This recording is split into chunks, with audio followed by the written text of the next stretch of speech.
aposentadoria, né? Quem não quer chegar aos seus 60 anos recebendo um salário digno ali para aproveitar os netinhos, para viajar, para ficar com a família? Mas eu tenho uma coisa para te falar. Se você está colocando as suas fichas no INSS, talvez esse seu sonho esteja ameaçado. Por que eu estou falando isso? Com o passar dos anos, a gente está vendo cada vez menos jovens e mais pessoas idosas, né? As pessoas estão vivendo por mais tempo. E a Previdência em si já é um sistema um pouco defasado, vamos colocar assim. Por quê? Hoje, a contribuição que o pessoal faz através do seu salário, né, não é suficiente para pagar quem já está usando o benefício. Eu levantei alguns dados aqui para a gente falar, e levantei de 2018 até 2023. É possível notar um crescimento na ordem de 10% no déficit, que é a arrecadação versus o quanto é consumido com a Previdência, né, com os pagamentos. Em 2023, o dado consolidado do regime geral de Previdência era um déficit da ordem de 306 milhões de reais. Isso sem colocar o regime próprio, né, que é o da aposentadoria dos funcionários públicos. Tem alguns estudiosos que falam que se a gente somar os dois, o regime geral e o regime próprio, esse déficit ele passa de 500 milhões. Um outro dado interessante é um estudo publicado pelo IBGE, onde foi projetado a expectativa populacional do Brasil no período, né? Então, se a gente for parar por lá, segundo esse estudo, em 2045, as pessoas que têm mais de 60 anos, elas vão representar aí mais de 37% do total de habitantes em 2070. E a população entre 15 e 39 anos, que hoje juntas representam 41% do total, vão passar a representar somente 26%. O que isso significa? Que a população idosa, em 2070, ela vai ser muito maior do que a população que vai fazer contribuições para o INSS. Então, se o sistema hoje já é difícil, já é complicado, imagina no futuro, né? Outro dado muito interessante desse estudo foi que a partir do ano de 2042, nós veremos uma inversão na curva de crescimento populacional. O que isso significa? A população vai parar de crescer e vai começar a decrescer. A expectativa é que em 2042 a população esteja em 220 milhões de pessoas aqui no Brasil. Em 2070 esse público já vai ser de aproximadamente 200 milhões. Então a gente vai ter um decréscimo no número de habitantes. E lembrando que o número de pessoas idosas vai ser maior que o número de pessoas mais jovens. Beleza, mas já que esse sistema de previdência é um pouco precário e talvez não continue por muito tempo, que sugestões você pode pensar, né, que vocês podem pensar para complementar esse gasto com o INSS, esse gasto com a aposentadoria? Eu listei algumas aqui. Podem ser, por exemplo, o título público, que é um título muito seguro, tem a garantia do governo ali, com rentabilidades bacanas. No dia 3 de dezembro mesmo, se você optasse por comprar um tesouro pré-fixado, ele estaria pagando aproximadamente 13,63 com vencimento para 2035. Só que tem um detalhe, se você não souber escolher o ativo na hora de investir, você pode perder dinheiro, porque se você precisar resgatar antes, corre o risco de ser marcado a mercado e perder até o principal. Se você quiser um papel mais longo, tinha um título de IPCA mais 6,7% ao ano para 2060. Então uma rentabilidade real aí de 6,7% ao ano.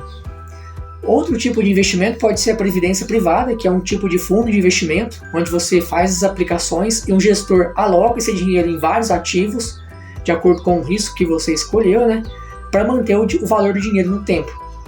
Antes de escolher um fundo de investimento, vale a pena também observar as regras, os custos embutidos ali e a performance do fundo de acordo com a estratégia do gestor. Talvez, se você observar a rentabilidade obtida em alguns fundos e a taxa de administração, valeria mais a pena você deixar o dinheiro na poupança, que é um investimento bem ruim, vamos falar assim, né? Para ver que tem que escolher muito bem o ativo antes de fazer o investimento. Outro ativo que pode ser interessante são os ETFs, que são fundos de investimento negociados em bolsa que replicam um determinado indicador. Isso é muito válido se você quiser diversificar o seu patrimônio. De que forma? Érico, eu quero investir em dólar, quero investir também em empresas que pagam dividendos e quero investir em ações lá da China. Teria como fazer isso? Tem como, hoje a gente tem ETFs para esses 3 segmentos a propósito. Também existem para vários outros, existem para o futuro do boi gordo, futuro do milho, futuro do café, ações chinesas que nem comentei, né?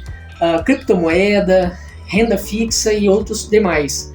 Uma coisa importante de falar, se você comprar um ETF que replica o Ibovespa, por exemplo, que são as ações aqui do Brasil, o índice de ações aqui no Brasil, os dividendos daquelas empresas, eles não caem para você, ele cai na mão do gestor lá e ele vai reaplicar esse dinheiro para tentar valorizar mais a sua cota, né?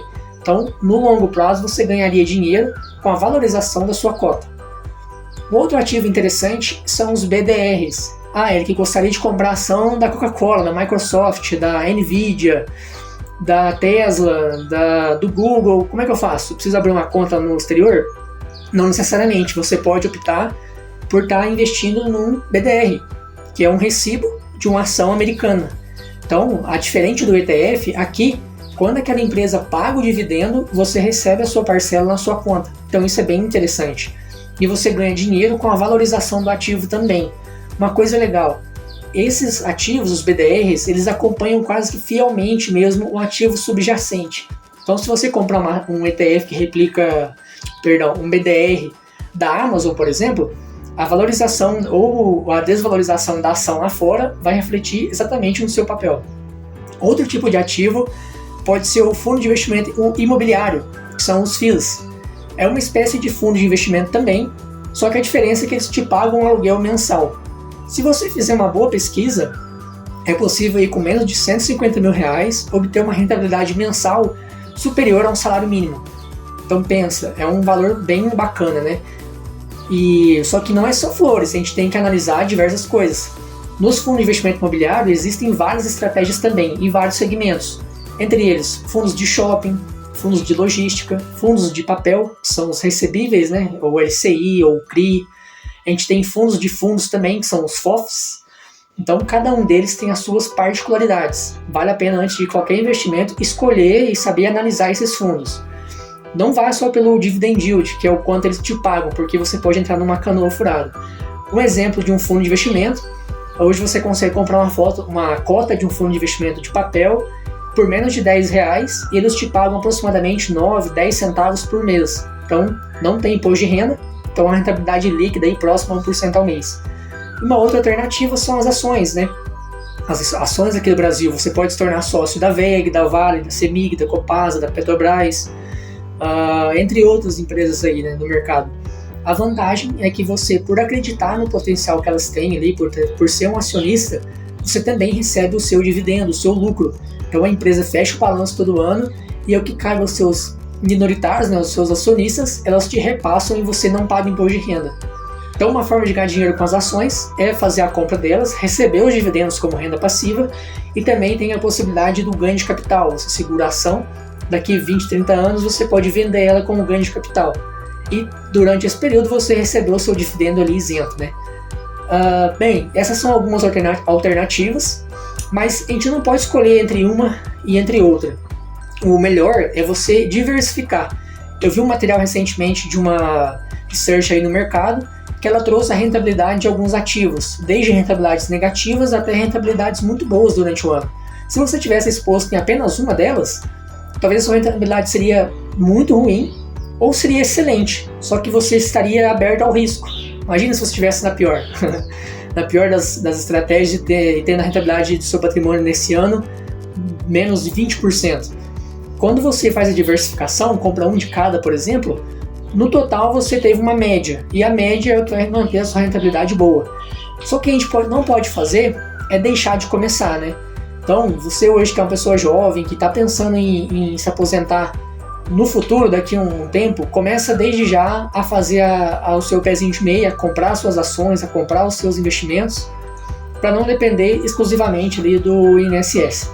E pessoal, se vocês gostam de investimento e querem aprender um pouquinho mais sobre esses ativos que eu falei, me sigam nas redes sociais, eu pretendo falar mais sobre esses investimentos, entrar mais a fundo em cada um deles, mostrar como que a gente pode fazer para escolher os melhores investimentos.